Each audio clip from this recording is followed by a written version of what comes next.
Well, hello there, folks. Pastor Greg here with Morning Manna podcast, and we are going through the Psalms. And the Psalms are, well, they're very psalmy.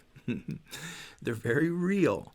They're emotional. They're worshipful. They're desperate. There is just life is contained in the Psalms. And so it's good for us as Christians to be in the Psalms on a regular basis because they keep us connected to reality, that the world is fallen, that we're going to have trouble in the world, but God is to be praised at all times, and God comes to our rescue again and again, and so on and so forth. We can cry at times in this life. We can suffer in this life. In the world you will have trouble, but be of good cheer. I've overcome the world. The Psalms help us to sort of navigate and contextualize our own lives in the world. So Psalm 18 today, a Psalm of David, as they all have been to this point. And David wrote this psalm. It says in the introduction there, on the day that the Lord rescued him from the hand of his enemies and from the hand of Saul. So as you may or may not know, David rose to prominence in Israel when he slew Goliath. You probably remember that story. And after slaying Goliath, he became part of Saul's army and rose to prominence as a leader in the army. And the women of Israel were singing David's praises. David has killed his 10,000, Saul his thousands. Saul grew jealous. The king Saul grew jealous. Ultimately, David had to flee because Saul wanted him dead. So David was in the wilderness being chased by Saul for a number of years. And it was quite the time. And some of the best psalms came out of that wilderness time. David wrote some of his best psalms in caves. And it's true in life. Some of the best work that God does in us is not when we're riding high and we're just successful in everything, but it's when things are difficult.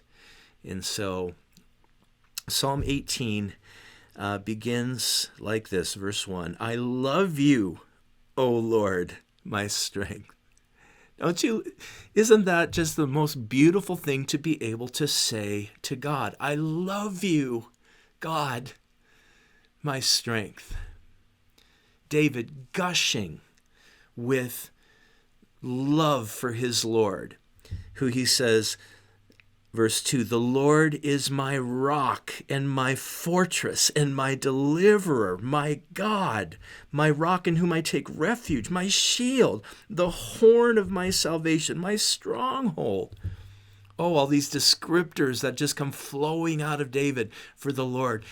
Man, Lord, you've protected me. You've been around. You've hidden me within yourself. And here I am these years later after the king is wanting to kill me and I'm still standing. Lord, you've delivered me. Verse 3, I call upon the Lord who is worthy to be praised, and I am saved from my enemies. So, calling upon the Lord who's worthy to be praised, and he delivers me. That's a good descriptor of life as a Christian. I call upon the Lord. I tell him the issues that are going on in my life. I cast this care upon him. And, these people are mad at me or whatever. And the Lord delivers me. I don't go the way of my own understanding and try and kind of Jacob my way around problems, connive my way. No, I look to the Lord. Verse 4. The cords of death encompassed me. The torrents of destruction assailed me. The cords of Sheol entangled me. The snares of death confronted me. David's like looking back, in these last couple of years, he's going, man, I could have been offed at any time. My life could have been over. It was that close. But in my distress, I called upon the Lord. To my God, I cried for help, And from his temple he heard my voice, and my cry to him reached his ears. I love it. So David, you got to think about this. David, while he was running from Saul, he couldn't be at the tabernacle for worship. He was cut off from the religious life of the typical Israelite. So he's out there in the wilderness. He's unable to go to tabernacle, to bring his sacrifices, to sing praise in the congregation, any of that. He doesn't have that. And to the Israelite in that day, the presence of God was localized in the holy place, in the tabernacle. And so David's navigating that, going, man, I'm out here in the boonies, and I call to you, and you answer me. Even though I'm not near the temple or the tabernacle, you hear me, and you answer me. Well, verse 7, then the earth reeled and rocked. The foundations also of the mountains trembled and quaked because he was angry. Smoke went up from his nostrils and devouring fire from his mouth.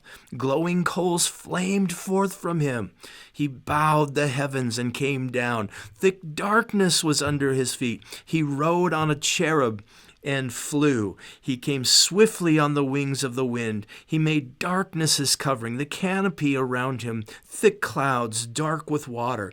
Out of the brightness before him, hailstones and coals of fire broke through his clouds. The Lord also thundered in the heavens, and the Most High uttered his voice, hailstones and coals of fire, and he sent out his arrows and scattered them. He flashed forth lightnings and routed them. Then the channels of the sea were seen. The foundations of the world were laid bare. At your rebuke, O Lord, at the blast of the breath of your nostrils, he sent them from on high. He took me. He drew me out of many waters. He rescued me from my strong enemy and from those who hated me, for they were too mighty for me. They confronted me in the day of my calamity, but the Lord was my support. Wow. David, just in such poetic language, describing the strength of God, the might of God, and then admitting my enemies were too great. They were stronger than me. And so the Lord had to rescue me. It's a great day when you come to the realization that the problem that you're facing is too strong for you. It's too big. God will rescue you in that day.